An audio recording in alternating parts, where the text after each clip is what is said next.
Pretty much lived there my whole life. I mean, I wasn't born there because my dad was working in Cyprus when my mum was pregnant. But oh, really?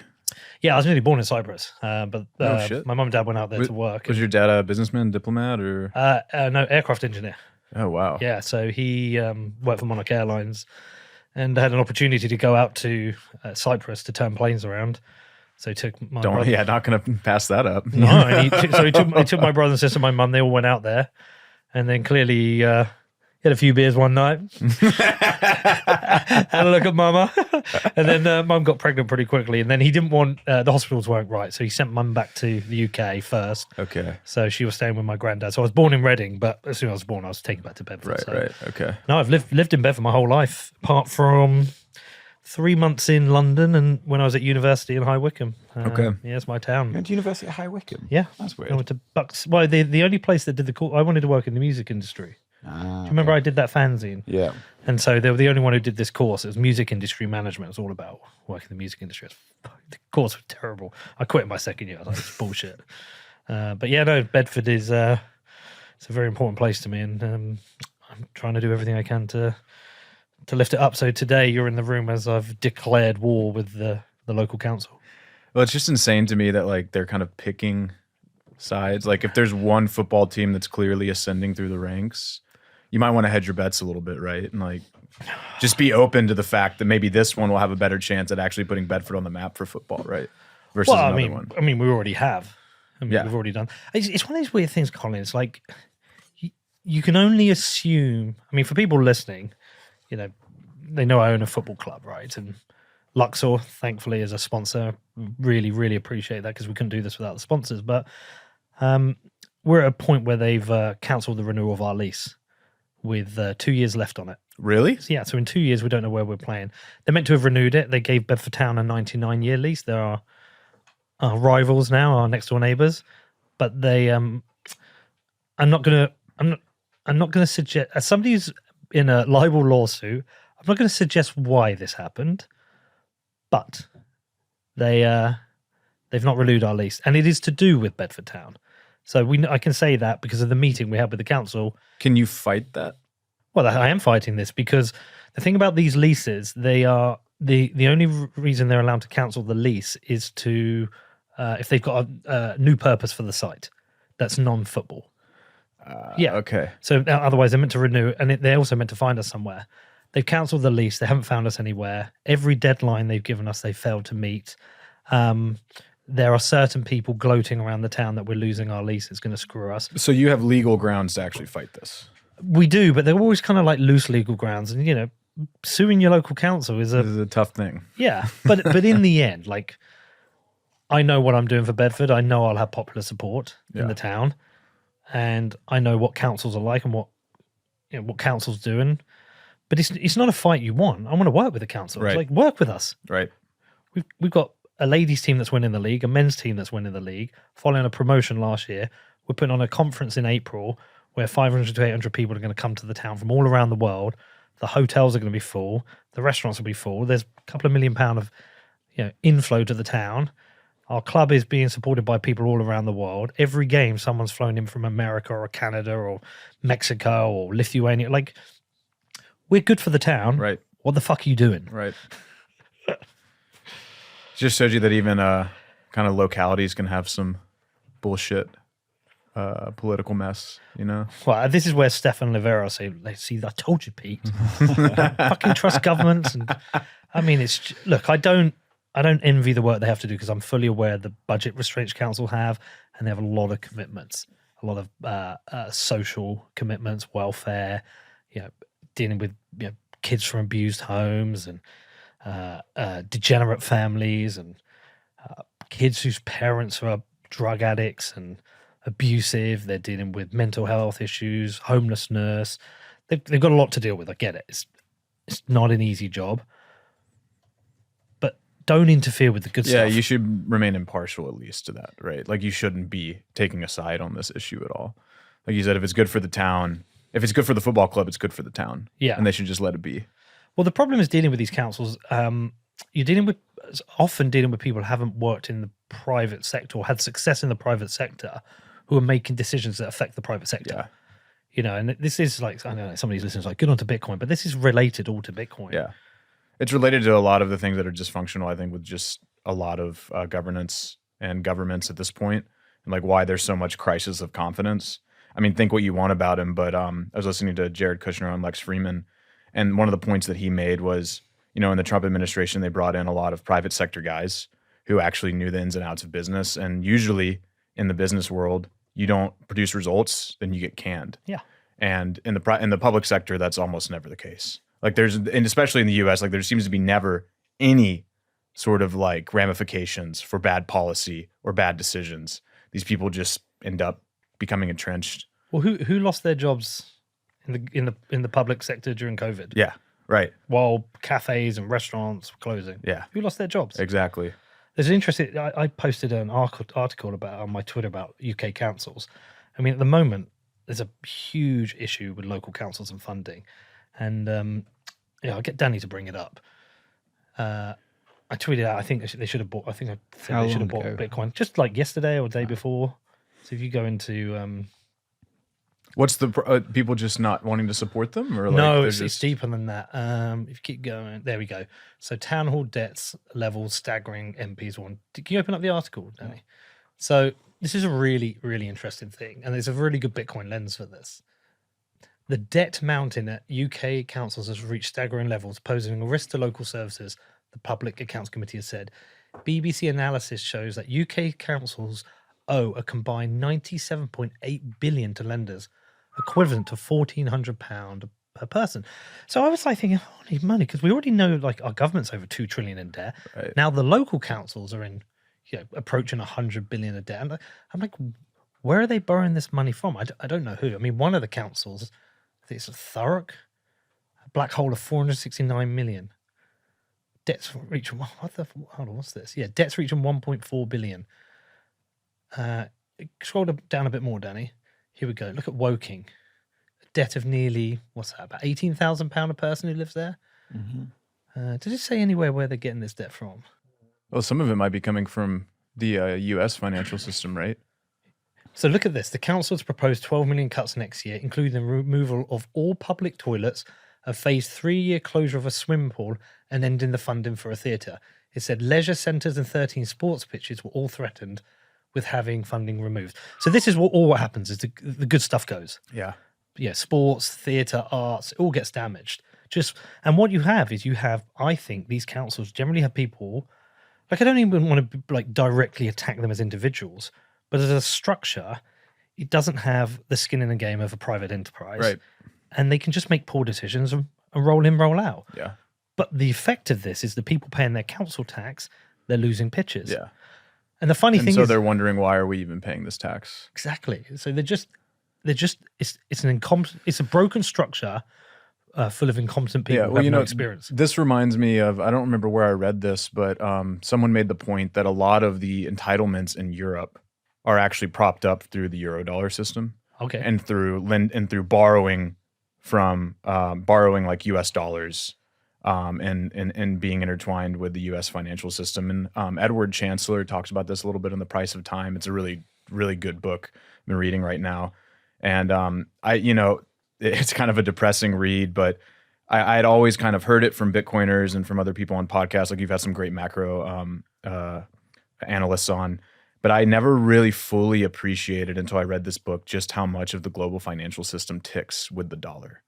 Anything that we do, even in advanced economies like Britain, right? I mean, we saw the gilt crisis recently because when the Fed started hiking rates, there were insolvency fears in the British banking system. Mm. And it's insane to me to think that just one currency and one federal agency's actions, not even federal because the Fed is supposed to be independent, they can do something that just completely fucks with economies all over the world and financial systems all over the world. That's the book that Luke Groman recommended to us. Was it? It's really good. I bought it. I've not started it yet. It's good. It's a little bit towards the end. It kind of just seems like he's saying the same thing over and over again because he kind of is.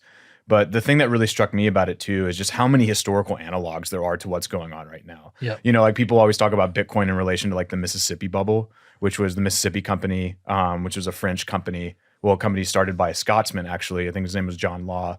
He immigrated to France. He started the Mississippi Company, and basically the entire French financial system was propped up on shares of the Mississippi Company. And they were printing. I don't know if it was what they called them back then. Maybe they called them francs, but they were, or livres, I think was what they called them. They were printing French currency to buy this stock, and it led to this huge bubble. And the French financial system completely collapsed. There was crazy inflation, and this was one of the prequels to the French Revolution. And why the French Revolution, why you had the aristocracy getting drugged down the streets, guillotine, things like that, because there was this terrible inflation and financial crisis that was caused by all this financial engineering. And there are so many analogs in history, even in the U.S. I mean, one of the biggest things that I've taken from that book is, we talk about the robber barons in the late 1800s, early 1900s. They were these tycoons that ended up kind of monopolizing all these different industries that related to the railroad and energy systems like oil and gas. Teddy Roosevelt was a big trust buster, trying to get these trusts that were used to buy out all these assets and consolidate industries together. And basically all of that stuff happened when monetary policy was really loose, when interest rates were super low. And we're kind of seeing the same thing right now with a bunch of other industries. I mean, like Amazon just bought MGM. Did they? I didn't see that. No Yeah, way. What? Amazon bought MGM. It was crazy. I was on Amazon the other day. I was watching a movie. I think it was Saltburn. Great movie. And Weird movie. It said weird movie. Weird. But man, the guy who played the title character, The Irish guy. yeah, fucking brilliant. That guy. I mean, he's in so many films. He's so good. He is. He was in Banshees of Inisherin, which Yes. is also a great movie. If you like him, there's a really good film he was in called Calm with Horses. Okay. It's an Irish film. It's brilliant. I mean, he's been in a bunch of Irish films. He's adored right now. He's breaking out. I can big. see that. UK cinema's great, man. Yeah, we're getting better. And Irish cinema. I know that's not really UK, but anyway. Yeah. Well, listen. So it's really interesting. I'm now really 6 years in Bitcoin. Let's say 6 or 7 years. And there are things that take time to grok through experience. So you hear theory of Bitcoin and why it's important, like libertarian theory and why the state's bullshit. But I always find things take time. But over the last 12 months, I've got so much clarity over Bitcoin and so much clarity over governance. I mean, Bitcoin itself, and like Danny knows, because I keep saying about this, I am just all 21 million. And I know privacy is important. I know censorship resistance is important. I know permissionless. I know all these things are important. But I'm so in the world of 21 million. The scarcity, it doesn't could be any number, but the 21 million being the thing that really genuinely fixes most of our problems. And it just became so obvious over the last year, in that I feel like you have this, I said this, like your first 4 years in Bitcoin is like your tour of duty. You really get kicked to shit around. Mm-hmm. The price goes everywhere. But if you can survive 4 years, usually you should be net ahead. And then once you get net ahead, you get that boost, that cycle boost. You can really start thinking about capital deployment. Yeah. And the interesting thing about that is it's what's happened is you've been taught about the value of money and time, and your conservatism has been rewarded. And then you can start making kind of really smart decisions about deployment of capital. And what I kind of realized, once everyone starts to get this, we start just growing the pie, and we have more, better deployers of capital. Like Danny will become a deployer of capital. You become an allocator of capital. And as more people come into this, ETFs come in and the institutional, they allow us to become, they accelerate our ability to deploy capital. And what we're really doing is we're sucking away allocation of capital from idiots. That's what we're doing. Like maybe giving it to new idiots in some places, but well, you look I at think of like FTX and like other things like that. But generally, I agree with you. No, and I think that this is, you're saying your journey with Bitcoin. I've found that each year I kind of have a new perspective or a different perspective. Sometimes I renege on ideas that I used to have. Sometimes I come back to those same ideas after I've already kind of put them on the shelf. But I think that what we're seeing now, especially with a lot of the like inscription stuff and with a lot of the privacy things with the ETF, all of the different subcommunities in Bitcoin are really starting to kind of ask themselves and the other subcommunities, why are you here? Yeah. And one of the things I always see from like maybe like the samurai guys, it's like, are we sacrificing everything for number go up? And there's a part of me who, kind of respects that position. But then a part of me also says, well, number go up is kind of the whole thing if you want actual outsized influence over the system that is leaving everyone scrambling for anything, right? People can't pay for shit. People are saddled with debt here in the US. If the number doesn't go up, then like you said, we don't have any influence. Yeah. And you can't actually affect the change on the world that you want to see. So Yeah. it's been I think over the last year especially, to me, it was a big eye opener in terms of when people talk about the Bitcoin community, it's really just a patchwork of a bunch of different people with a bunch of different ideas, just like anything, right? Well, the interesting thing about that is as we fragment, as a monoculture, I think we can be effective in kind of bashing down the door and educating, and when there's FUD from the mainstream media, we can get out there and community note people. Right. Like we're really effective like that. But in terms of disseminating the ideas of Bitcoin to wider communities, I think the fragmentation is a good thing. I agree. Because the reality is Bitcoin is going to scale in adoption quicker than this kind of culture that exists. It's a loose culture. But actually that culture is fragmenting. Mm-hmm. And so what this means is the subcultures are going to just go out and disseminate it to other groups. All coming back to the protocol, which has a rules of consensus that we all have to follow. And we all have to understand and adapt to. Yep. And so, I'm with you in that I change gradually, right? Every year I rethink, but I'm with you on that 21 million. I think your point adds to that in that the 21 million fixes a lot, but actually it fixes a lot with that growing influence. It's growing influence of voice and it's growing influence of capital. Yeah. Money talks, right? And going back to the fragmentation thing, I think generally it's a good thing. And I think it kind of, for me, kind of just confirms how it's funny how something so concrete like Bitcoin, it's code, it's these set rules that, as long as your node is running them, you can't change it for the rest of the network. It's very concrete, but people's adoption of it is very abstract and almost postmodern. Like people see Bitcoin through the lens that they want to see the world. Yeah. So like TradFi guys who, or like Keynesians who don't get it, see it as a Ponzi. They see it as antithetical to what money is, which is issued by a state, right? People who are privacy oriented see it as a way to say fuck you to people who are trying to curtail their freedoms online and to surveil their activity. People who want to get rich see it as their ticket, their like sure lottery ticket to build wealth. And all of these other things kind of, we go down the rabbit hole, or it's turtles all the way down. And the one thing that I'm worried about, and you've encountered this a lot, is I don't think a lot of Bitcoiners realize, because like some of them are very arrogant and they think they figured everything out. And with like the whole shitcoin crusades, they're kind of falling prey to the same identity politics that has ensnared a lot of our culture, especially in the US. And you kind of been on the front line of that with a lot of stuff. We've been talking about it this week. Yeah. And I think that is something that I have talking about changing attitudes towards Bitcoin. During the last bull market, I was probably much more in the like hyper maximalist camp. I'm still a maximalist in the sense that like Bitcoin's the only thing I hold, and that's really as a more conservative thing. I would speculate on shitcoins if I thought for sure I could make money on them.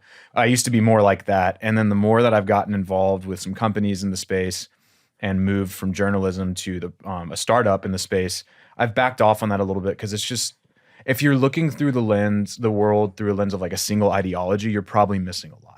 Right? Like there's often more truth in the gray areas than in the black and white. Well, the problem with that is if you allow that then to become your identity, yes, you're putting a barrier up between you or anyone who doesn't agree with you. Yeah. And that I think is an issue, because that's the identity politics you've talked about. That's what Trump accelerated. But equally the DNC accelerated with the Democrat Party. Yeah. Like I see it quite clearly now that ideology as identity is dangerous. Yeah, it is. And it's such a boring way to live. It's like, I've got friends from all across the political spectrum. I've got friends that think that transgenderism doesn't exist, and I've got trans friends. And I've got friends who think that we need to abolish the state, and I've got friends who are bootlickers. And, I disagree and agree with them on a lot of different things. But we've gotten to a point where you can't see people outside of their like ideological positions. And you see them as basically just totems for that ideology instead of who the person actually is. Yeah, that's a good point. And I think I can add to that also a lack of forgiveness and acceptance that people can check. Like, yes. I've said some pretty bootlicking things in my time. I mean, I'd never heard of libertarianism when I discovered Bitcoin. And people still call you a bootlicker. Yeah, well, I certainly went into COVID as somebody who believed everything I was being told by the press and the state. And got fair reason to question it now. And you sometimes go on a journey. I mean, we interviewed Dave Smith last week. He's kind of like my Ron Dave Paul. Smith, comedian. the comedian, yeah. He's like my Ron Paul, right? he is the one who's, because one of the things I always struggled with libertarianism is this like idea of no state, idea of no democracy. It's like I think it's a great ideal, but I expect the anarchy could be worse. Yeah. And I think a lot of freedom is fought for. Like we have rules around consensus that makes Bitcoin work. I think we need certain rules around society. But like when I got with Dave, I mean, Dave explained to me, he's like, he understands that can you remember exactly how he said it? But he did talk about libertarianism working well within democracy in the state. He said you have to work within the confines. Well, because he's part of the Libertarian Party, right? Yeah. So he's trying to like subvert from within. Yeah. And I think that I go back and forth on this a lot. Like when I was during the last bull market, I was in my like total ANCAP phase. And now I'm in my phase where I'm like, certain regulations are actually good. Like perfect one. In Europe, you can't spray shit with Roundup and glyphosate. I mean, that's why a lot of people assume, people who say they're gluten intolerant, they'll go to France and Italy and they'll just eat all these fucking carbs. They'll eat bread, they'll eat pasta, and they don't get sick. But in here, we spray all of our grains with glyphosate, which is an herbicide. It's the same thing that's in Roundup, and it's a known carcinogen. Right. And, farmers who use it for years end up having like thyroid cancer and all this other shit. And you know what? That's banned in Europe. There are a lot of things that are banned in Europe that we do over here. And that's why our food is such shit. Like that's why you have to go out of your way in the US to actually eat whole foods rather than in Europe. It's like you walk around, and part of this is a cultural thing too. I mean, you can go to any city or town in Europe and there are markets everywhere. Yeah. Which is awesome. Bakeries. Yeah. Bakeries, that's a good one. I mean, we like bakeries as a concept in the US only exist in like artisanal ways, right? Like all the things that we consider artisanal in the US are just kind of like business as usual in Europe and in the UK. So yeah, it's like, and I hear every argument against it as well, but like, I think building regulations are important. Building regs are important. Yeah. We saw what happened in China with the earthquake. Yeah. The buildings that didn't follow the regs or weren't properly regulated collapsed. People died. Yeah. I think there are things that you learn about when you build in buildings or having fire regulation. We have fire regulations at my football club and my club. Okay. If we didn't have those regulations, if they didn't exist, I could let as many people into my club as possible, right? I think our limit is 230. I could probably get 400 in there. But if we have a fire, those regulations are set that all those 400 people won't get out, and therefore a certain amount will die. That regulation is set because 230 people can exit those two exits in the amount of time that's needed for when a fire alarm goes off. I'm okay with that regulation. Yeah. I'm okay with the regulation that we have to have what are they? The carbon dioxide extinguishers in there. Mm-hmm. I'm okay with the regulation that we have to have the fire exits signposted. I'm okay with this because I think those regulations are important. I don't think they make our club worse, and I don't buy the argument that, well, if there were no regulations for fire safety, well, people would go to the club that has properly explained that they've done. No, people just won't fucking do it. Yeah. They'll fill their clubs. Yeah, and we've seen what happens when a club sets on fire. We've seen people die. So, like, I'm okay with some. We just have too many. Yeah. My hope is with Bitcoin is when you suck the power away from the state or the local councils, and they have a budget they have to keep and they can't get out of because there is no money printer, then we have sensible regulations, not, what regulations should we do today? Right. We don't have that, like a bit like what Milei is doing out in Argentina. He's getting rid of a lot of the bullshit. We have, I think, regulations that basically stop people dying and stop people stealing are kind of important. I would agree with that. Yeah. So anyway, man, you wrote an 80-page report. Not just me, but yes, 81 pages, very fat, too much. I'm glad it's done. How long did it take you? About a month of the groundwork. So part of the problem is like half of the data I can't collect until after the year ends, right? So like network data, hash price, ASIC prices, all of that kind of stuff, I need to wait. There's some things that I can get started on, like public miner data, because that comes from their Q3 financials. So like those were filed back in November and things like that. And so that kind of stuff I did like second half of December, and then second half of January was all the other stuff, and then formatting it, making sure it's designed, copy editing, things like that. So, wow. Yeah. So what's the TLDR? How bullish did it make you? Bullish on what? life. We had who did we discuss crossing the chasm with? Oh, who was that? It was only yesterday.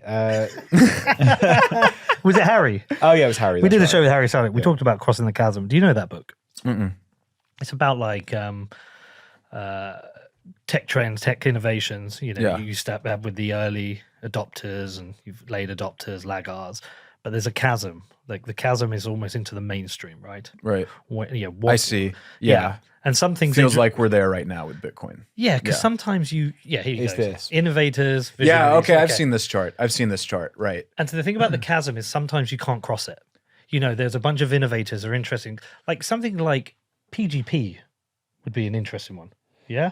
Yeah. Because Yeah, that's a good point. there are innovators that built it and Yeah. visually saw it. It never. But no one's using Proton Mail. Everyone's using Gmail, right? Like no one's using I mean, some people are using Signal, but the majority of people aren't. Yeah. Yeah, I'd say we're probably in the pragmatist or conservative stage at this point. Well, I don't know pragmatist. I think we've just arrived. Yeah. Here. We've Yeah. just crossed the chasm. Yeah. Would be my guess. and it's tough to cross that chasm because you have to get that it has to have a mainstream appeal. Yeah. A bit like the early days of the internet. There was a day you discover Google and you went, oh my God, this gives me every result I need. And you always used it and you told everyone about it. Right. Not everyone cares about PGP and their emails being encrypted, right? But then could you say across the chasm when like the vast majority of people do use end-to-end encrypted messaging, even if they don't know they are? Well, that's a thing is like different- yeah. HTTPS, right? I mean, that's encrypted web traffic. So like people are using encrypted stuff even if they don't know it. Maybe that's a different argument though, because Yeah, that's it's a bit just of an abstraction away from it. well, it's an abstract exactly, and it's something that is done by the developer. Or it's something that's done by the developers on the back end to make sure that web traffic is secure, right? It's not something that we are consciously doing as end consumers, being like, you know what, I don't want people to read my messages, so I'm going to take this extra step. Yeah, that's fair. Yeah, but you can pick other examples like the internet crossed the chasm at some point. Yeah. Right? Google crossed the chasm. Yeah. AI is probably crossing the chasm right now, maybe ahead of it. And you know, Bitcoin, I feel like up until about a year ago, it was still, you know, the innovators, the enthusiasts. The crossing the chasm for me is a few things. We've crossed it when there's mainstream adoption. Well, we have ETFs that make mainstream exposure possible, and their exposure means there is a big pool of adoption. And we crossed the chasm when the media reporting it just becomes accurate. Becomes accurate. I'm not holding my breath for that one. Do you know what? But I think it's happening. I think you know, you've got to think of your career as a journalist. If you are misreported and you're getting community noted constantly, you can't get away with that. I mean, Jamie Dimon can't get away. Only today in Davos, he was saying it was for money launderers. I will actually. The reason why I will disagree here is because I agree with you generally that like we're starting to get better journalistic coverage. I think it's coming from specific journalists. Yep. But I'm kind of at the point with so much of US media and Western media in general that like accountability doesn't really matter anymore because it's all about the narrative that you're weaving for people who are just confirming their priors, right? So like when my grandparents would watch Fox News, it doesn't matter because they already believe what they're being told. When my, you know, like kind of like blue dog Democrat, liberal leaning in-laws read the New York Times, they're just it's going to confirm what they believe and they're just going to kind of be okay with it. And, you know, in terms of mainstream media, until something changes significantly with the way that we consume media, and there are some great people trying to, you know, they're the Matt Taibbis and the Barry Weisses of the world and the Michael Schellenbergers who are doing independent media. I think that media will have a better shot at actually accurately portraying these things.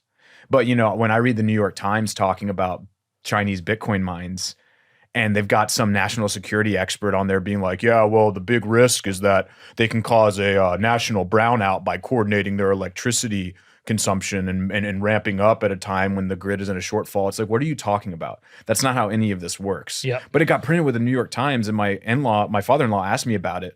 And I was like, man, I was kind of surprised they printed that. I shouldn't be, but that was just like so egregiously wrong. And he said, well, you should write them about it. I was like, they're not gonna be like, oh, well, actually, this was like letter to the editor. It's like your last Bitcoin article was unfairly biased. Like they don't give a shit what I have to say. It's all coordinated.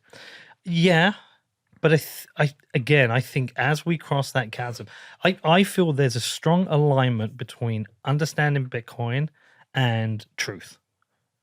I feel there's a strong alignment with it. And I feel like as we cross that chasm and we get over to the conservatives and skeptics, I feel like media is going to have to change with that, because does any New York Times article, any CNN show have as much reach as a Joe Rogan show?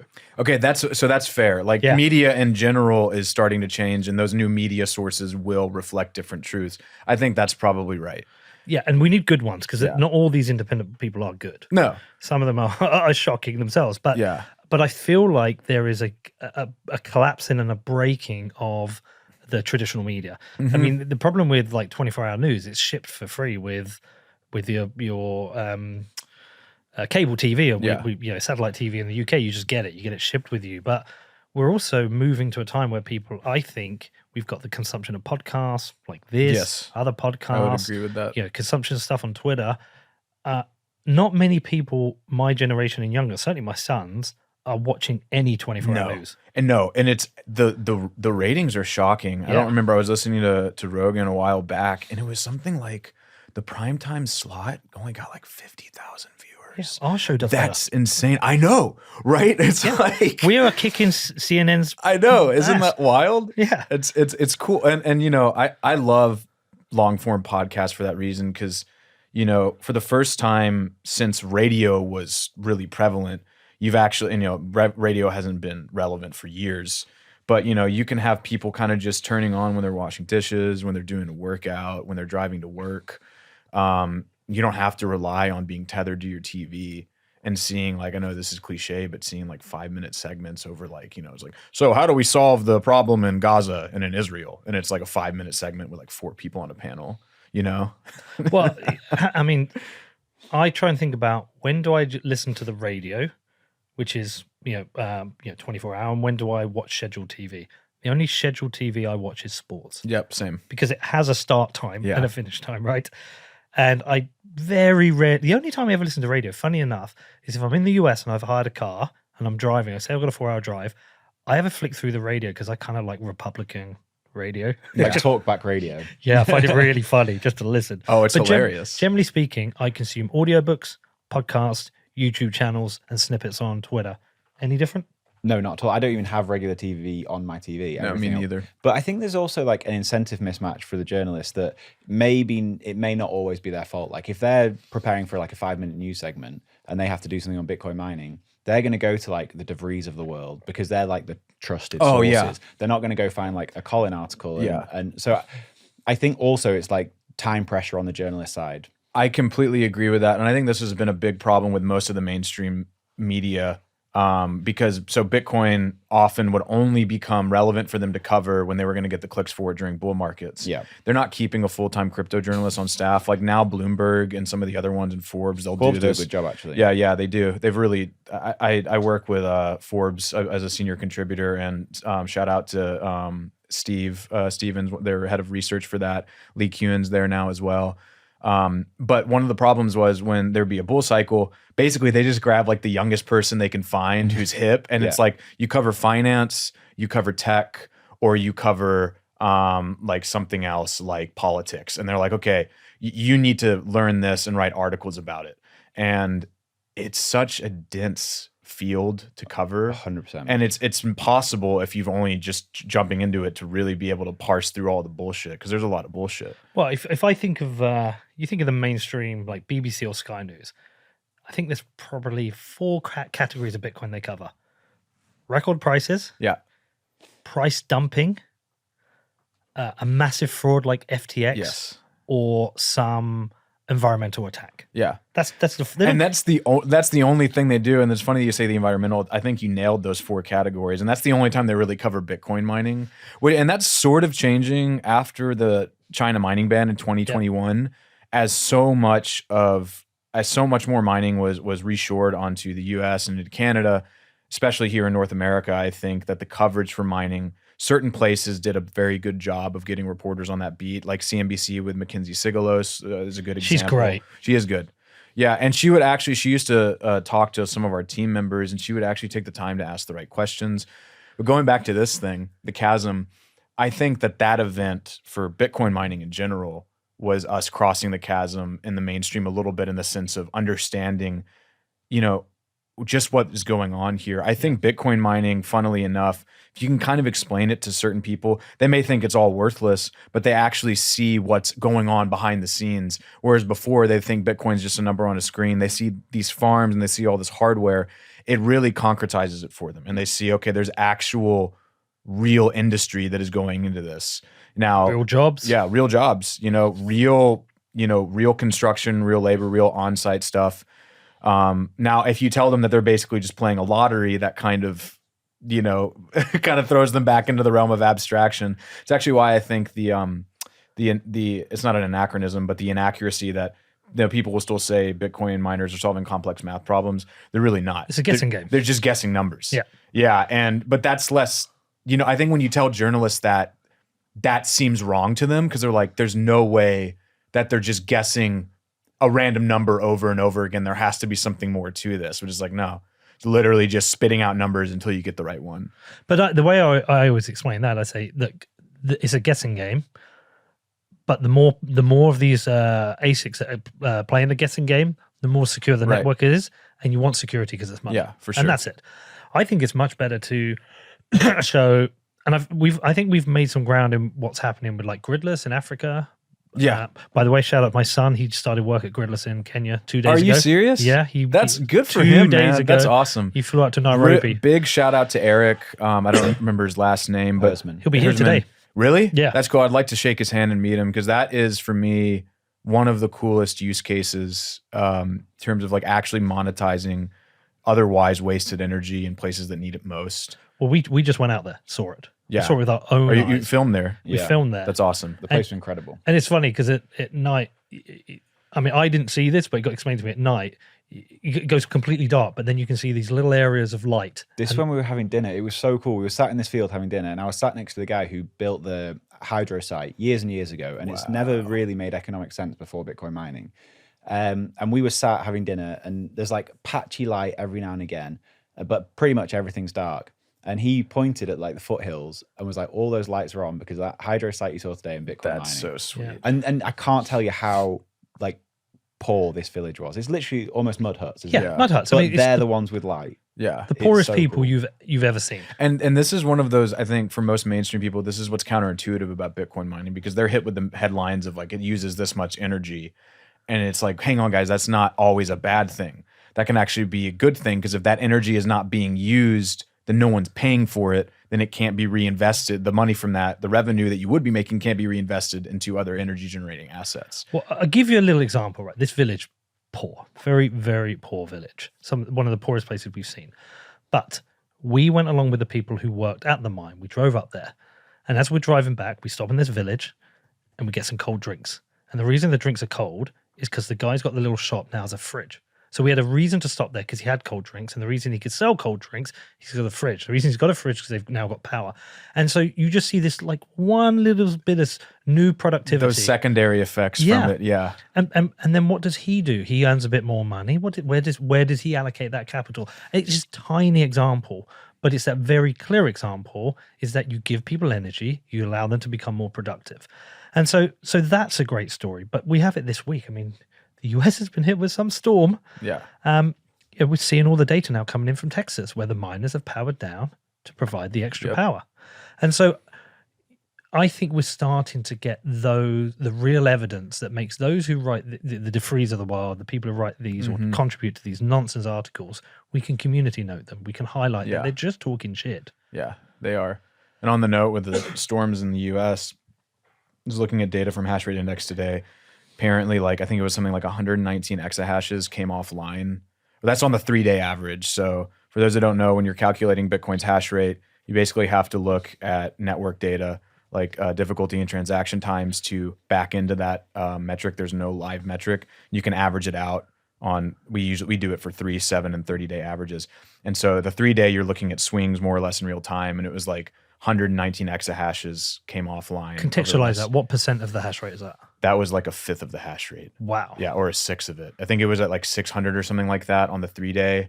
That's like, again, high probably because there could be wild swings, right? If blocks are coming out more quickly, then it's going to, or miners are extremely lucky during a period, it's going to seem to be more hash rate than it is. But yeah, anywhere from like a fifth to a sixth of the network hash rate came offline. Did that impact block production during that period? Yeah, so let's take a look, which is actually good for us. You're still mining, right? Yeah. We're going to get a negative difficulty adjustment here soon. Man, it's been, okay, so going back to what you asked me about, did it make me bullish when I wrote this report? One of the things that it did make me is it kind of tempered me, because going into 2023, things were in the shitter. You know, hash price was at like all-time lows. Hash price is how much money a miner can expect to make from a given quantity of hash rate.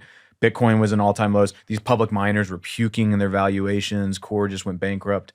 But then 2023 delivered everyone a gift, right? Yeah, sweet. So if you can look to the left here, you'll see 10 minutes and 27 seconds. So the average block time so far in this epoch has been 10 minutes and 27 seconds. The target's supposed to be 10. Yeah. So blocks have slowed down quite significantly, actually. As a result, we're about 80% through this epoch. So I think in like 3 days, we should get a negative difficulty adjustment. Just clarify for everyone what you mean by epoch, just in case anyone doesn't know. Yeah, so difficulty epoch is basically where the difficulty is for a 2-week period after it adjusts. So every 2 weeks or 2016 blocks, Bitcoin's difficulty adjusts. And so right now we're about 80% through the current epoch, and difficulty is at an all-time high of 73.2 trillion. And it does that to keep the block time as close to 10 Correct. minutes as possible. Yeah. And the reason for that, to Danny's point, is as more blocks, as more miners come online, there's more hash rate, you're more likely to produce blocks more quickly. So if that happens, then the difficulty raises. It becomes more difficult to mine. And if miners come off the network, then it lowers to make sure that we can stay within that 10-minute average. Once you really like, I don't know, the difficulty, I'm not the first person to say it, but it really is like, It's genius. it's genius. And it's the thing that makes Bitcoin really function as it does. Yeah, but so it looks like we're probably going to get a difficulty adjustment. Hash price is at $84 per petahash per day. So to contextualize that for people, if you have like 10 new gen miners, like an S19J Pro that are rated at 100 terahashes, you'll be making about $84 per day in mining revenue if you're hashing with a full paper share pool like Luxor. Okay, so our gift, we can see it just there in 2023. So the gift you were talking about is Ordinals, right? Yeah, basically. And what happened because of inscriptions, and also and Bitcoin's price rise too, right? So like Bitcoin went from 16 to like 40K over the course of 2023.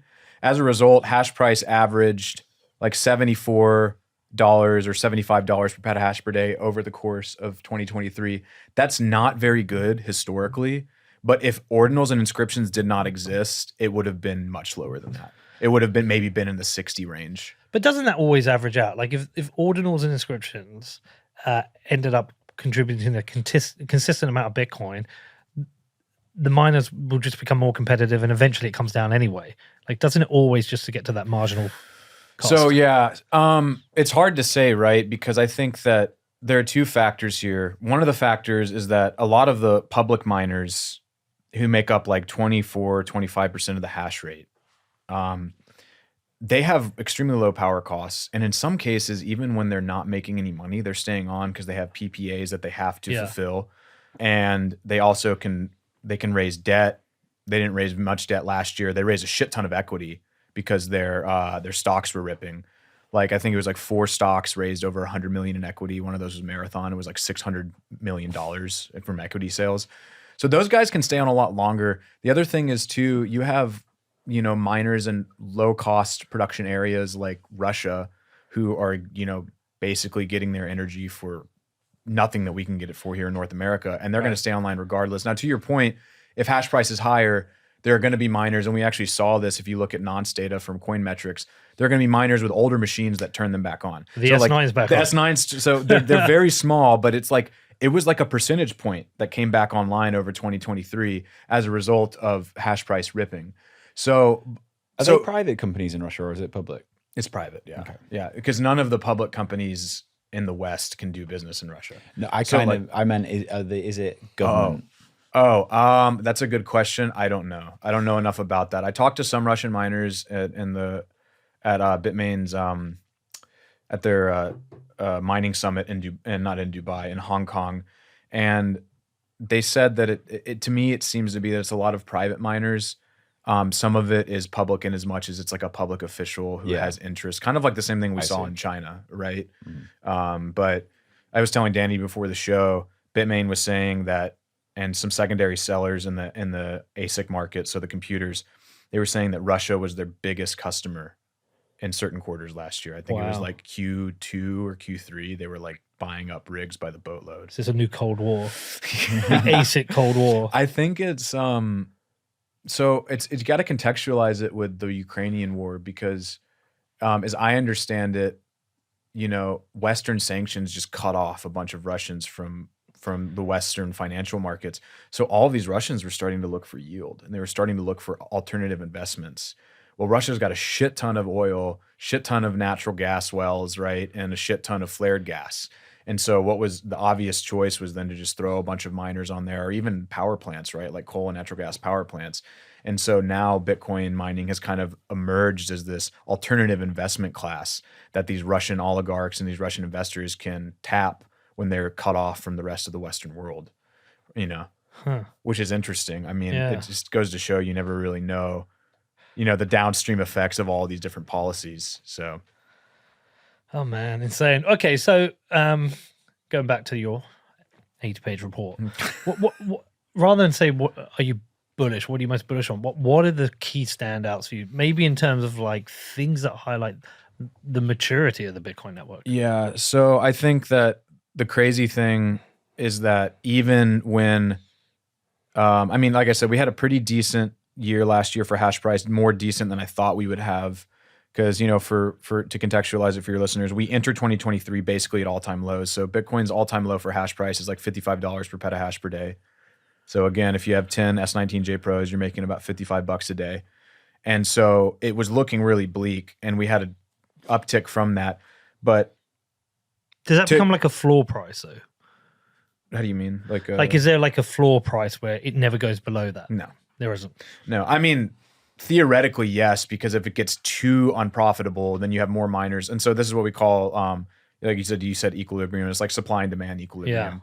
Yeah. It's a constant tug of war between mining economics and the miner's actual cost. And so if it becomes too unprofitable to mine, more people turn off, difficulty goes down, then it becomes more profitable. And so, you know, and then vice versa if it goes up. But anyway, we had $75 per petahash per day last year.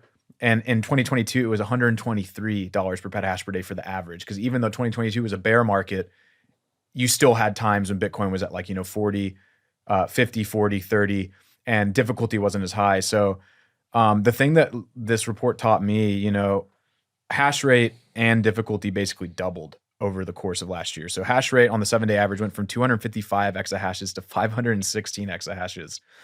And difficulty went up by 103 or 104% from 35.36 trillion to 72.06 trillion. It's just consistent growth. Yeah. And so that's the thing that, you know, it's because of not just chip advancements. So a lot of new next generation machines like the S19 XP, S19K Pro, the M50 series, and now the M60 series from WhatsMiner.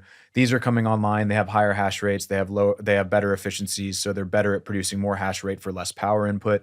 But it's also just kind of like what I was saying, you know, as long as there's someone with low cost of power, if they have dollars, if they have no wherewithal, if they have know-how, they're going to deploy hash rate, right? So it's just kind of constantly ticking up. So, I mean, not to be a cliche because people always say this, but yeah, I mean, the network has never had more computing power on it, and in theory has never been more secure. The other thing that I took away from the report is that the death of public miners has been much overstated, and I'm one to kind of eat crow here because I thought at the end of last year it's like these companies are going to be fucked if something doesn't happen. Is this when like Core was going bankrupt and yeah, and they're emerging from bankruptcy? They shaved down their debt a little bit. That's not an endorsement to buy Core. No one knows what's going to happen. But you know, like I said, a lot of them were able to raise just fuckloads of equity. So Marathon raised 681 million last year. CleanSpark raised 342 million. Riot raised 303 million. BitDeer raised 104 million. Those were the top 4 equity raises. And like almost none of them took out debt last year. And I want to hedge that by saying almost none of them. I don't think any of them did.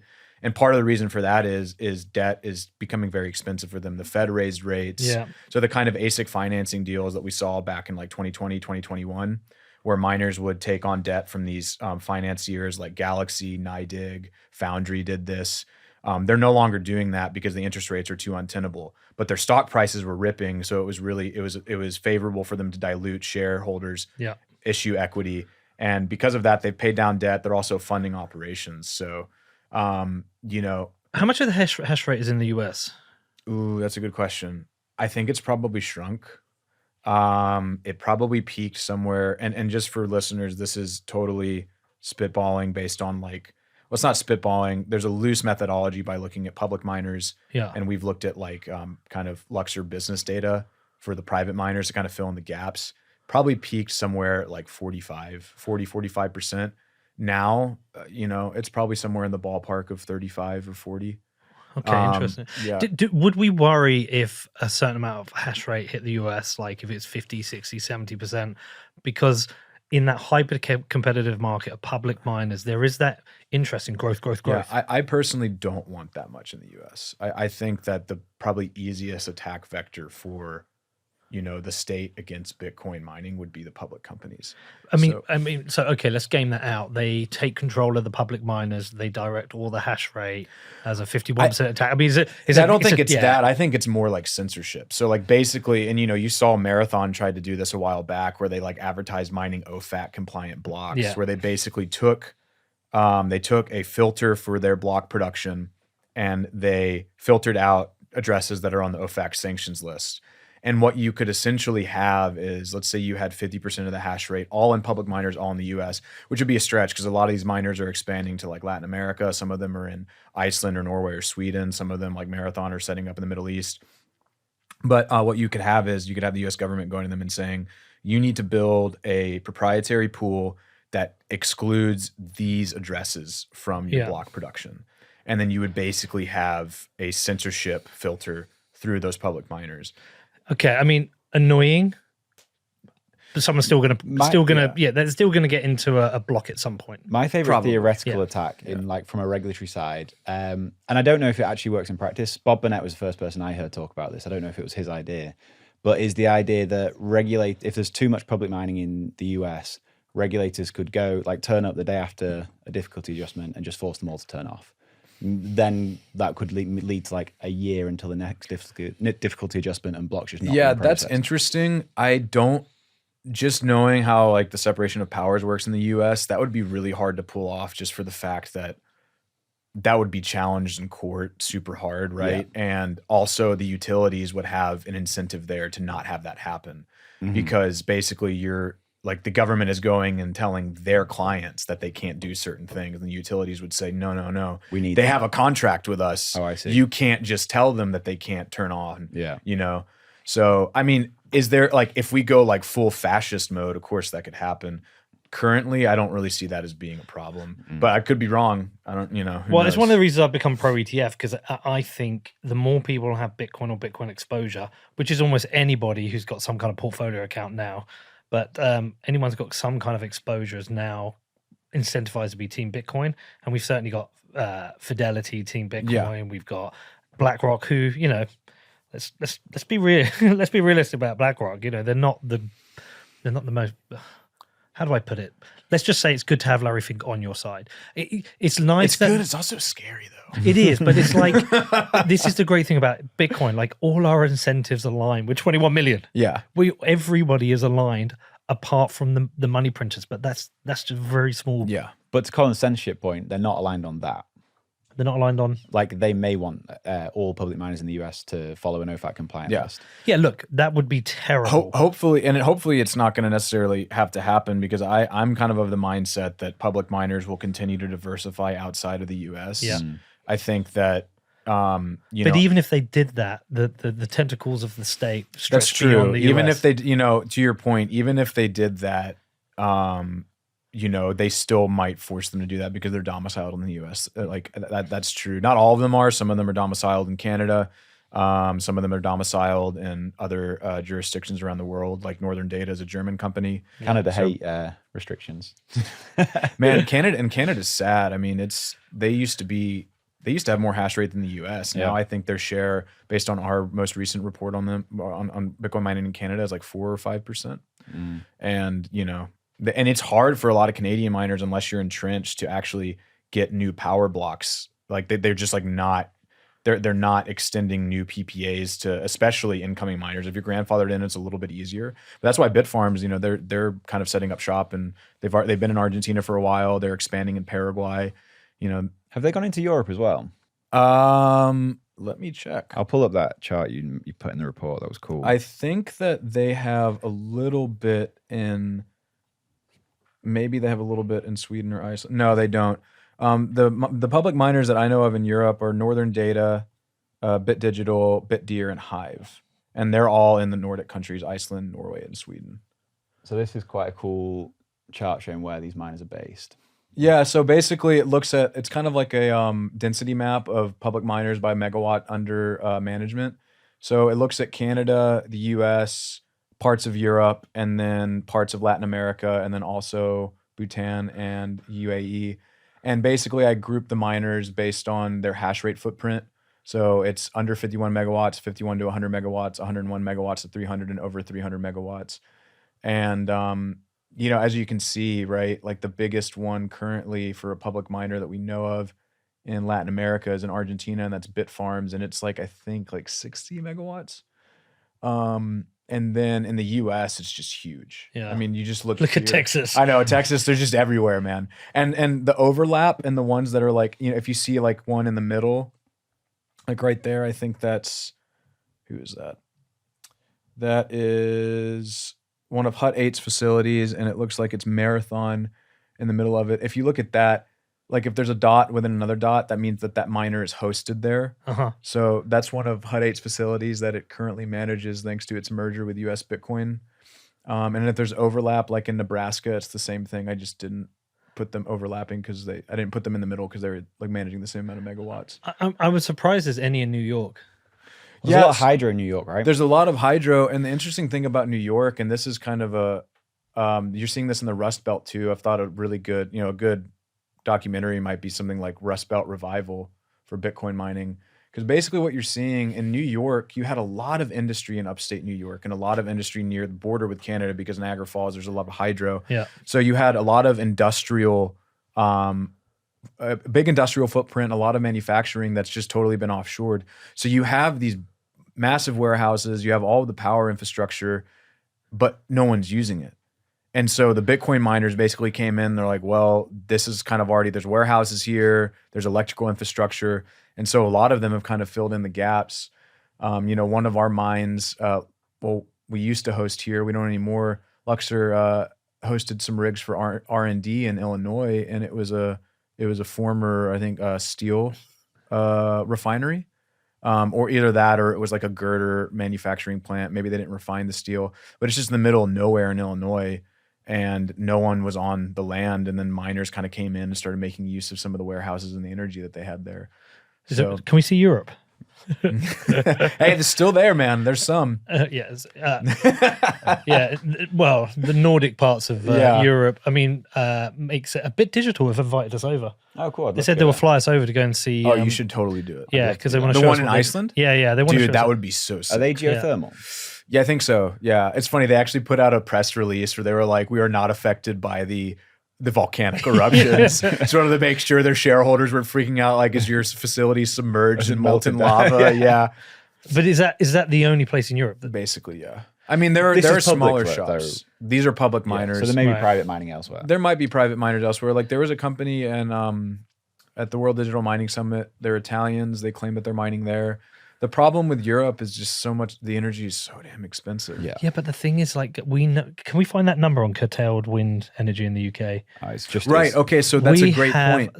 Can you Yeah. get the energy mix first, right, for the UK, Danny? Yeah. The energy mix for the UK is fascinating. We've invested so much in offshore wind, right? Mainly up in the North Sea. There's a lot out in the Irish Sea as well. Right. So renewables is 8 gigawatt of wind.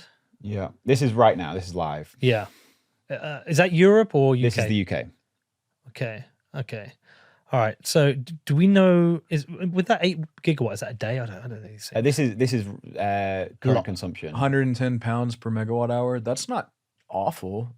I don't know what that is in dollars though. 110, about $130, $135. Yeah. Has the pound rallied. Yeah, a little bit. Man, when I was studying in St. Andrews for a semester, it was terrible. The exchange rate was like $1.50 would get you a quid. Dude, the first time I came to the US, it was $2.05 to the Yeah, pound. you were living like a king. Yeah, it's like everything is cheap. Now I come here and we're in New York and we buy three coffees, no, two coffees and 3 sandwiches. It was like $66. I'm like, what the? New York's crazy. Yeah. So you were close. It's about $140. So that would be for like residential prices. That's like $14 per kilowatt hour. Yeah. Which would be considered actually pretty decent in the US. I don't think this is the price that gets passed down to the consumer, though. Right. Do we have the curtailed? Let me How find much it. are they curtailing? Because I know it's a lot. So that's a good point. With the renewables build out in Europe, that's actually would be a good use case. You know, there are companies in the US that are obviously doing that. Like Soluna is one of the public companies. They have mines out in West Texas on solar and wind farms and things like that. Can you find it? I'm just the internet struggling.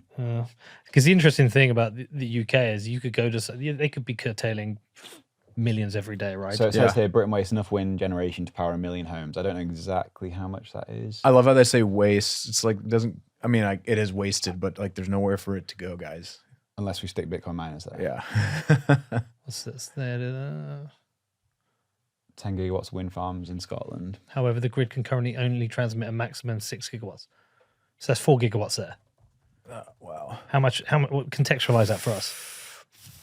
4 gigawatts would be, so Riot's biggest facility, I think, is like 300 megawatts, maybe a little bit more. So gigawatts is a lot as a factor. Gigawatts is a lot. So a gigawatt is 1,000 megawatts. Okay. Yeah. So you could have endless build out there. Yeah. Yeah. So the thing is, right, you could go to these people and say, listen, I want to buy that from you for whatever. Right. 3 pence a megawatt, whatever it is. So pulled up Cambridge, they estimate the middle bound for their Bitcoin consumption index says that the current Bitcoin network consumes 17.55 gigawatts. So it's about a quarter. Yeah, it's about a quarter. Yeah. Okay. I guarantee you could go up to these people and say, look, we'll buy all this from you. You're wasting it. They'll be like, yeah, cool. What are you putting in there? Bitcoin miners? Nope. Yeah. Why? Nope. Yeah. What's your reason? Nope. You know, if there was a place where I could see it happening more than other places, I feel like it would be the UK because they're not like, We're not part of the EU they're not anymore. shackled by the EU anymore, right? And the EU really has had some very, borderline or straight up draconian stances against Bitcoin and crypto in the past. We're shackled by stupidity. That's all it is. A lack of education and stupidity. Like we've got a huge solar farm in Bedford. Huge. It's one of the biggest ones in the UK, I'm pretty sure. Why? I don't know. But I'm pretty sure never say. But I'm telling you, if they're curtailing there and I went to Mayor Tom Wootton, I said, you know what, I can buy all this energy. He'd be like, cool, yeah, how much? And we'd agree a price. And if he said, what are you putting there? I'll say Bitcoin. And I said, nope. I just say data centers and see if that'll... So if they get mad at you for lying later. Well, I already know stretching the he has truth. zero interest in Bitcoin. I've been told because it's like, he's been told, Pete, by the way, from Bedford has got the biggest Bitcoin podcast in the world. He's putting on events. He's bringing people there. This is a gift to Bedford. Right. Smallest, one of the small shit towns in England. But you have a density of Bitcoin here. It's a total gift to the town. He's like, I've got no interest in Bitcoin. Yeah. Like, why? I've got no interest. What do you know about it? I've got no interest. See, he's on the on that graph we were showing earlier. He's one of the conservatives or the laggards. Yeah. See you later. Yeah. Interesting. Yeah, y'all got a lot of wind in the UK though. Remember when I was in Wales in 2022? We went to this little farm where my wife's family's ancestors are from, and they had all of these like say no to the wind turbines, right? Well, it's this like tiny little like 1,000-person village. When you drive across though to like North Wales from where my family live, you kind of go along the top of Wales and it's the Irish Sea, and the wind farms out there are huge. Yeah, I remember seeing some of them when I was out there. This is like everywhere you look, it's just like this out to sea. It's crazy to me, man. It's strong winds most of the year. Yeah, and it makes it's shallow as well. It makes some sense. Especially if they're going to be constantly turning. There are a lot of places in the U.S. where there are wind turbines. Like I did a bunch of cross-country road trips when we moved out to Oregon recently, and because I had to go there first to move me and my wife, and then I had to go out with a U-Haul. And you drive through like Kansas, and it's just left and right wind farms, and then some pump jacks, like some old-ass pump jacks. It's kind of cool, but half of them aren't turning. And wind energy is actually like in terms of energy density, it's one of like the least efficient ways. Right. But Do you think the Middle East are going to be big miners in this next sort of cycle? I think probably. I think that anywhere where there is, I'm of the mindset that on a long enough time horizon, anywhere where there is excess energy and someone who's willing to do it, I wouldn't even say take the risk, but just willing to like invest the capital and is open-minded, we'll have Bitcoin miners there. It's hard to say how much is going on right now. The first Middle Eastern public miner just went public, Phoenix Group. They've got operations around the US and Canada and also the UAE. You know, Marathon, I think, is expanding into the UAE with some JVs. They only own like 20% of that one in Abu Dhabi. And then I think maybe another one in Oman. But we started to see activity pick up last year in that sector. So I think that's going to be a huge trend over this next halving epoch. I think that, you know, like if the halving happened tomorrow, what are we at? We're at $84 per petahash per day. We would be at $42 per petahash per day. Is that the lowest it would ever have been? Yeah. But there would be an instant reaction, right? Probably. I mean, you probably see. That's why I'm on about that floor price. Where does it never right, back exactly. So you would see probably about 20 to 30% of the hash rate come offline, something like that.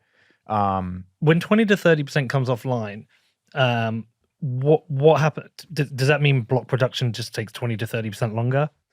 I mean, theoretically, yes, in the sense that it would just take longer in general. Do those epochs line up with the halving, or is there like is the epoch? Do you mean the difficulty adjustment? Yeah, epoch? Yeah. So is it like a couple of days it depends. after? Yeah, no, that's a good point. So it depends. The last time we had a real shock, like we would see maybe from actually worse than the 2020 halving, during the China mining ban, like 50% of the hash rate just went offline, like over the course of a week.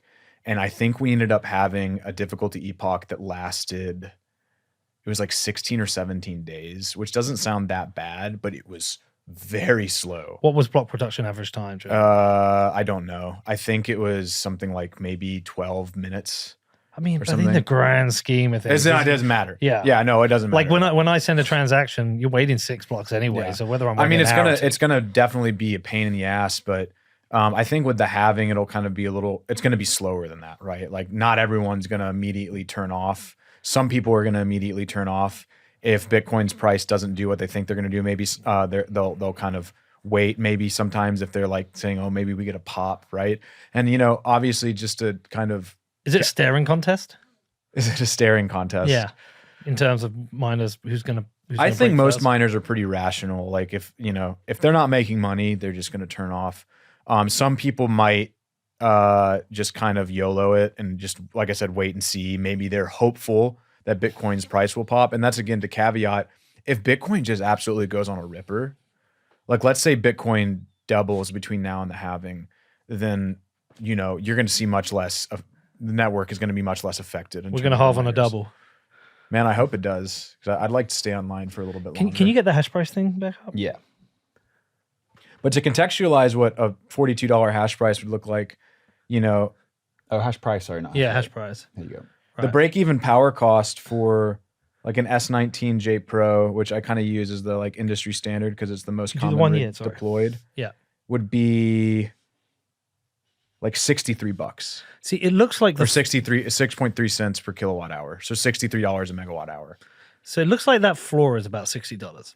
Has been so far. Like that very kind of like Yeah, that's exactly right. It has been so far. But the trade-off between miners switching on and off and hash price, that looks like it could be. I mean, I hope so. you might I be mean, wrong. that's the floor so far since the last halving. So it got down to $55 to $60 per petahash after the 2020 halving, and it got down that low last year after the FTX blow up. Now, but hash price trades in backwardation, which basically means that it's like over a long enough time frame, it's always going to be lower. Like this shit is going to trend to zero, because, I mean, assuming, here do the if you really want to see that looks something, like the Bitcoin is that dollar the chart. all? That's Yeah, that's the all. Yeah, so see, look at That's a shitcoin chart. yeah, it's sad. Yeah, but hold on. In 2018, they had a good time, the miners. That's Yeah. when fees were ridiculous, wasn't That it? fees were pretty high, but also just Bitcoin ripped, and there weren't that many people online. So like, you know, back then, the industry was really still concentrated in China. But dude, they're printing money then. Oh yeah. Oh, they made out like bandits. I was telling Danny, you know, you have stories of these guys basically just buying up miners or Bitmain, or have connections to Bitmain, maybe it is Bitmain, and they would just throw this shit next to the hydro plant on racks, no warehouse, nothing. Just get it out there. Just get it out there and start mining. Not even like a rain cover, apparently, sometimes. Just like let it go. They expected to get rid of them in a year and deploy new hash rate. But that chart, that kind of looks like the Bitcoin dollar chart in some ways. Yeah. This is when you were mining, Pete.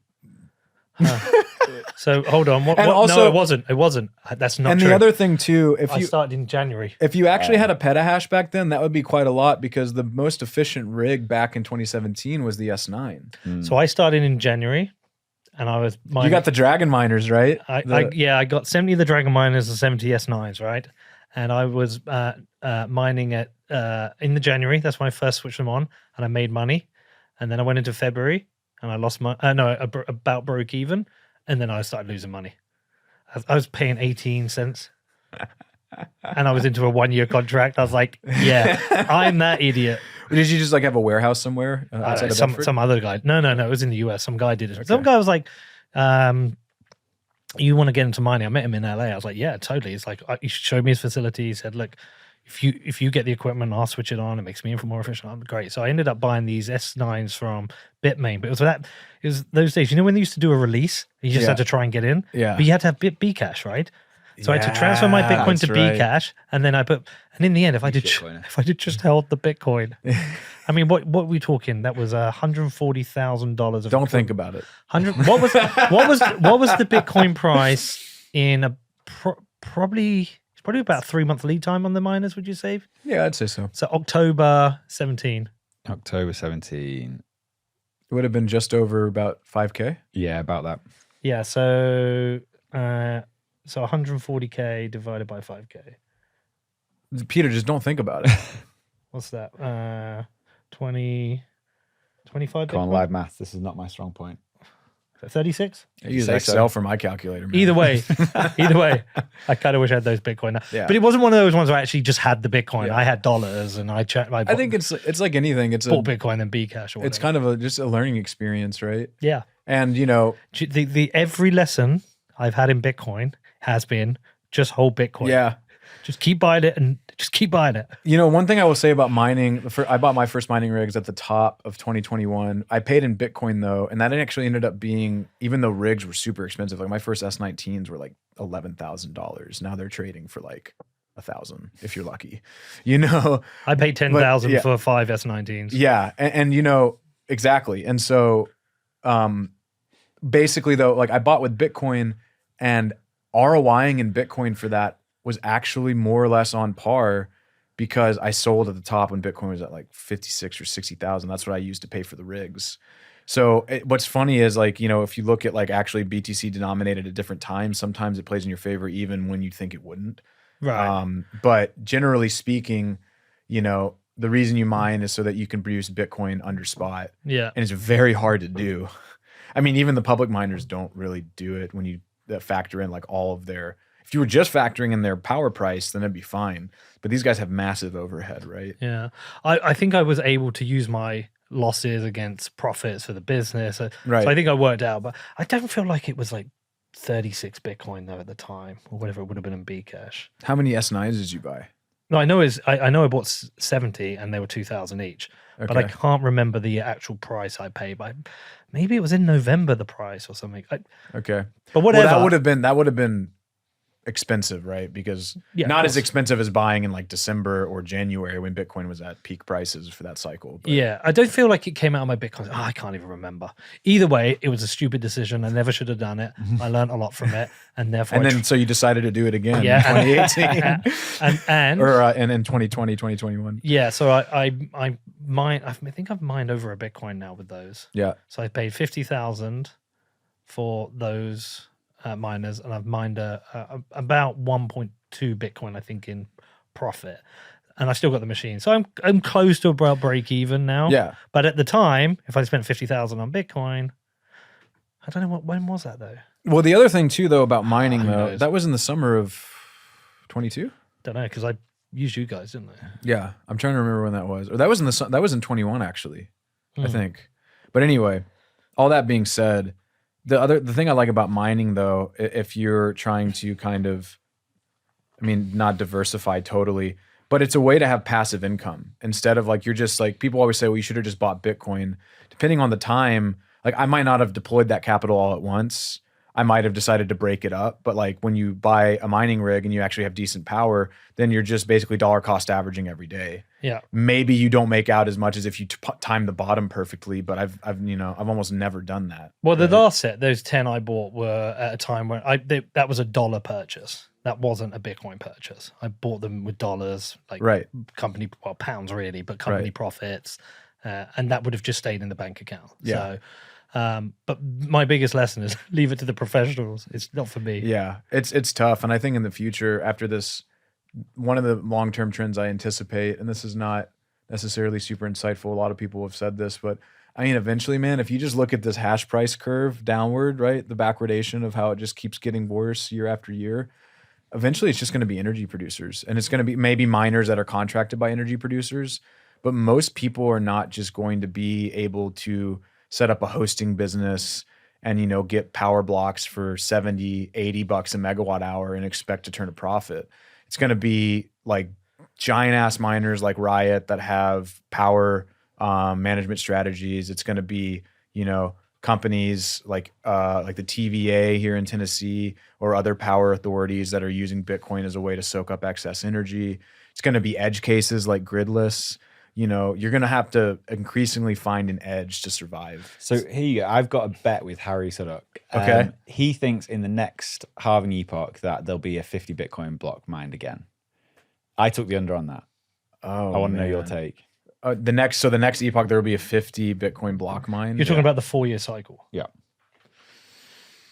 I don't know what to do with that. I kind of want to take the under. Harry's a sharp guy though, and he knows a hell of a lot more about the ins and outs of mining than I do, but that's almost more of like a network play, right? Yeah. I think it's possible. I mean, if you look at the stuff so we haven't even hit a real bull market yet. Yeah. If we hit a real bull market, all of the JPEG and inscription degeneracy that we've seen so far is going to look like preschool. I mean, you know, like the type of shit that went on last cycle with NFTs in the Ethereum and Solana ecosystem, like we haven't even gotten close to that point. How much did that? Oh, who's that guy who was on Twitter? I think he actually went on Rogan eventually. The Beeple? Yeah. No, What was that? Didn't he sell one for like 80 million? Yeah, something crazy. Right. And so we haven't even gotten to that yet. And we have, I mean, inscriptions have the I mean, benefits, maybe not the word, but all of that shit's on chain, you know? And, you know, if it's a JPEG, it actually ends up taking up, the fee ends up costing less than if it's like most of the inscription volume this year was from BRC20s. Like JSONs. Yeah, which I personally, like, I love inscriptions as a miner. I don't fucking understand why anyone would be rushing to mint these BRC20s. I mean, it really doesn't make much sense to me because it's literally just text, you know, and it's almost, I was talking with Charlie Spears at Luxor, you know, he's a big Ordinals guy. Charlie. I love Charlie too. You know, he sent me a passage from When Money Dies. And it's eerie. Do you know what the passage is? I could find it. Yeah, dig it out. And it's basically, he's basically making the argument that, you know, what the kind of speculation we're seeing on inscriptions is, here it is. What was to be done? Casting around, people found a life raft, shares. They were the only form of investment which kept pace, not all the time and not all shares, yet on the whole they managed to keep up. So everyone dealt in shares. Every minor official, every employee, every shift worker became a shareholder. Day-to-day purchases were paid for by selling shares. On wage days, there were generally stampedes to the banks and share prices shot up like rockets. The banks were bloated with wealth. Obscure new ones sprouted up like mushrooms and did a roaring trade. Every day the entire population studied the stock market listings. Sometimes some shares collapsed and thousands of people were hurled towards the abyss. And every shop, every factory, every school, share tips were whispered in one's ear.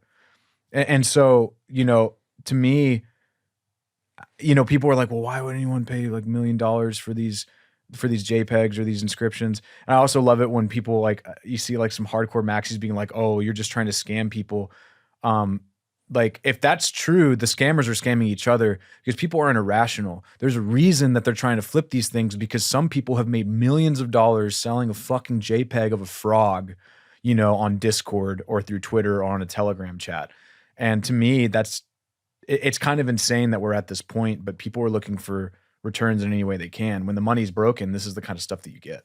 Yeah, but at least in this scenario, when the money's broken and they're doing this degeneracy, they have the Bitcoin option in front of them. And we're not all doing this, right? No, yeah, I agree. I mean, And I that's think why it's stupid. I think it's stupid too. I'm also just way too conservative for that, which some people would laugh in my real life. It's like, you're too conservative for that, but you were owning Bitcoin. I mean, financially conservative. Like, I've worked hard for the money that I've saved. I don't have the balls to throw a Bitcoin into something that could just be worth nothing the next day. Maybe it's worth 10 Bitcoin in a year, but that's, but are you the guy to go to Vegas and put $10,000 on black? Not. Absolutely. Exactly. So that it's just that, and some people aren't. Yeah. What I can't make my mind up on is, are ordinals good for Bitcoin? That's what I can't make my mind. I don't, because I'm a money maximalist, but platform maximalists are saying no, they are. These are the ideologies we were talking about before. And though. so interestingly, you're calling yourself a monetary maximalist. That is your ideology within Bitcoin. That's what my focus is on work. Definitely, that's what I care about. But it's not my identity. Yeah. But the reason I want to know is because, like, if they are good for Bitcoin, if it's good that this is happening, well, then should I embrace it? Should I do Rail Bedford JPEGs and sell them? Probably. But if I do that, am I really a scammer? No. I don't know. No, here's the thing. You're not a scammer. It's a scammer. I mean, yeah. But here's the reason why you're not a scammer, and this is why I think a lot of where the hardcore maximalists get it wrong, the people buying those typically know the risk. Yeah, of course. You know what I mean? And it's like, it's not like some grandma who's like, oh, my grandson said that this Bedford JPEG is going to be a good investment for my retirement. No one, like, I think that's the image they have in their mind. But to go back to your original question. Well, it's a different question then. It's not, am I a scammer? It's not, am I a scammer? Am I making Bitcoin worse? That's what I never want to do. So I think probably not. And I think in terms of inscriptions and ordinals, whether or not they're good for Bitcoin is kind of what lens you're looking at it from, right?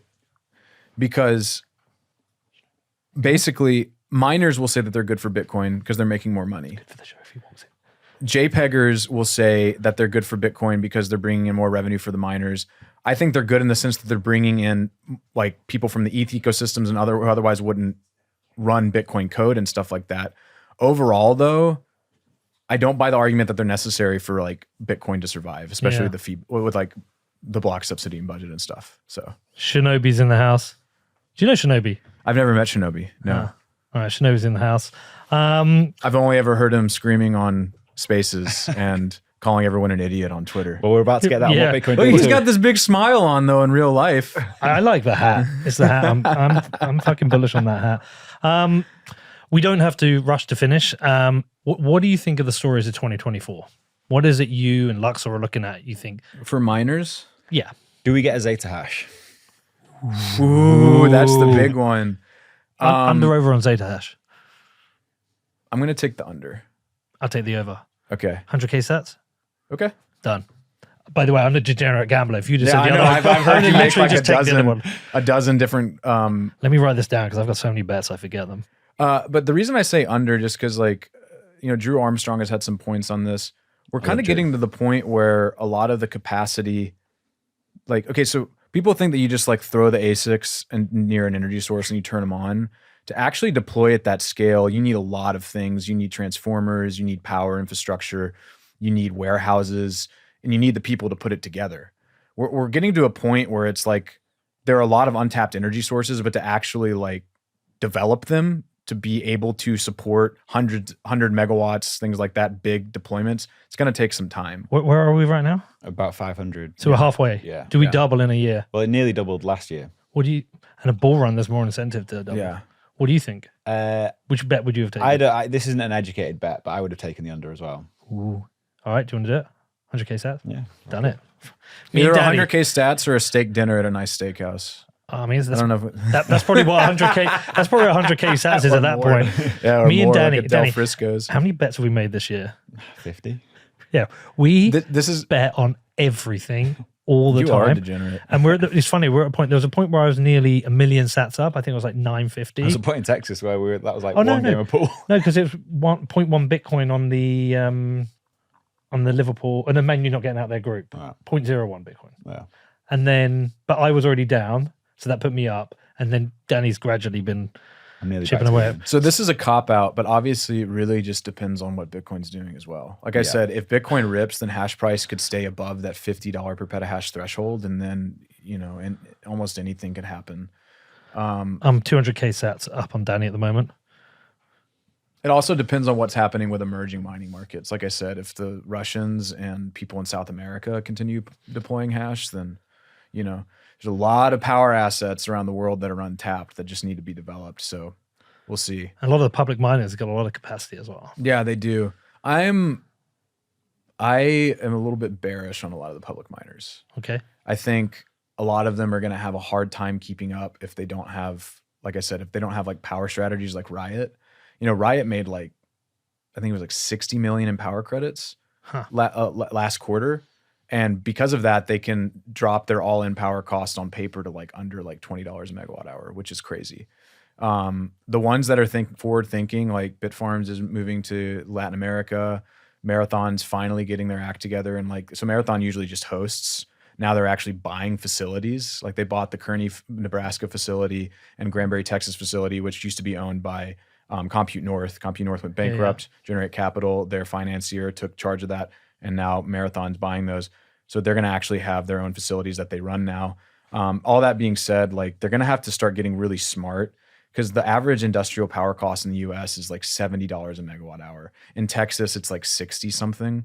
And so, if hash price goes below $40 per petahash, over this next halving epoch, a lot of those guys are going to be treading water. Could you see a merger between an energy company and a public miner? I think what probably makes most sense, maybe a merger, but I think it would just be like a straight out like acquisition. So I guess it's the same thing. Who's the buyer? Which way? Definitely the energy company. Okay. I mean, we're already starting to see this in some senses with it's not a merger, but like joint ventures are very popular. So TeraWulf operates with in Pennsylvania with Talon Energy at the Susquehanna nuclear plant. And so Talon has I think a 75% ownership in that. And don't quote, people check that because I don't know if that's true, but it's something like that. Like Talon owns the majority of the JV, and then TeraWulf owns like 25-30%. And, TeraWulf gets like $25 a megawatt hour for their power, and Susquehanna gets to sell nuclear energy that they otherwise wouldn't be able to monetize. Isn't there an Australian energy company that started mining?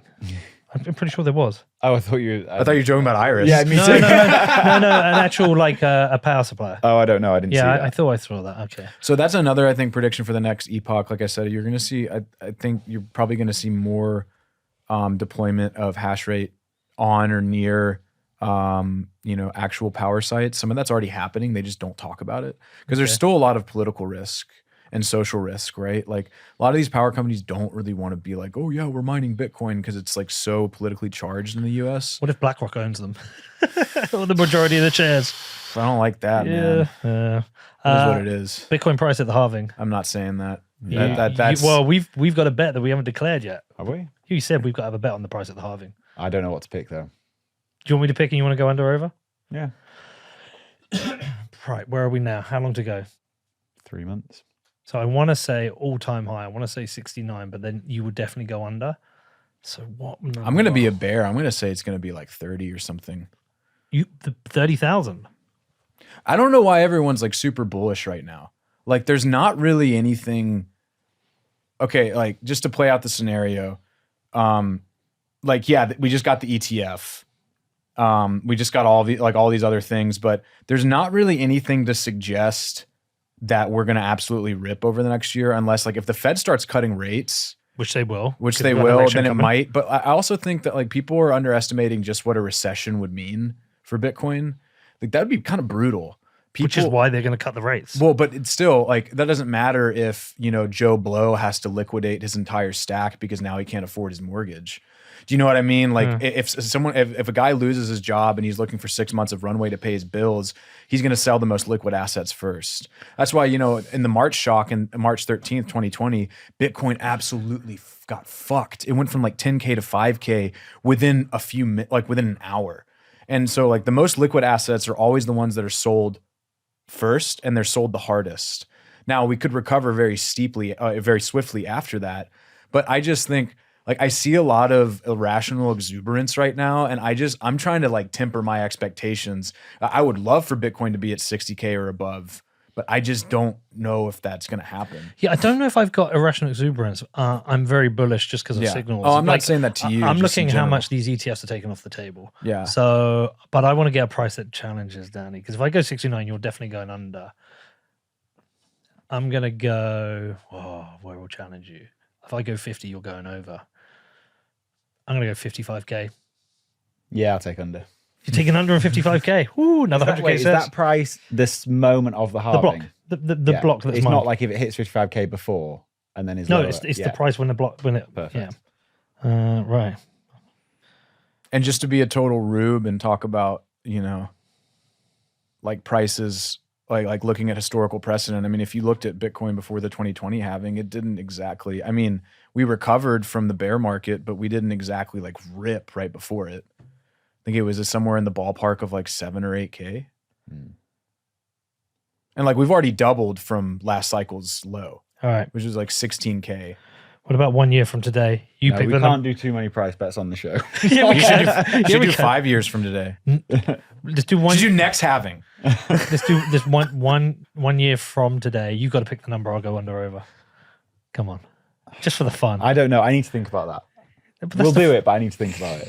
It's a fool's errand trying to project price. I don't care. I just like bet. I'm Yeah, just I know you degenerate. do. It's like it's Degenerate. this or buy fucking JPEGs. These are my JPEGs. Oh, we should inscribe our bets, You should. dude. Where do people find this report? You can go to hashrateindex.com /blog. We've got a free version up there. We also sell a premium version as part of our premium product to subscribers. You can find me at Twitter at As I Lay Hodling. It's not a reference to the band. It's a reference to the novel by Faulkner, As I Lay Dying. Yeah, get that I a lot. really like the I band. know. Literally every Bitcoiner is just like, oh, I love that band. I was like, I don't listen to that band, but I'm glad you like them. Really, they're Yeah. a good band. Yeah. But find the report on hashrateindex.com. Give me a shout. Happy to give demos to people if they want to see what the premium version's like. Love it, man. Well, listen, let's do this again soon. This is great. I Yeah, loved it. thanks. Yeah, Thanks, appreciate Peter. it, I man. enjoyed it, man. Yeah. And thank you, Danny. Appreciate you setting everything up. Thank man. you. That was great. And a big up to Luxor and thank you to them for supporting our football club. Yeah, because man. it's 2 years now. So thank you, Nick. Nick, Appreciate that. Nick loves it, man. He's a hero, man. Love that guy. All right, bro. Listen, let's do this again soon. All right, deuces. Cheers.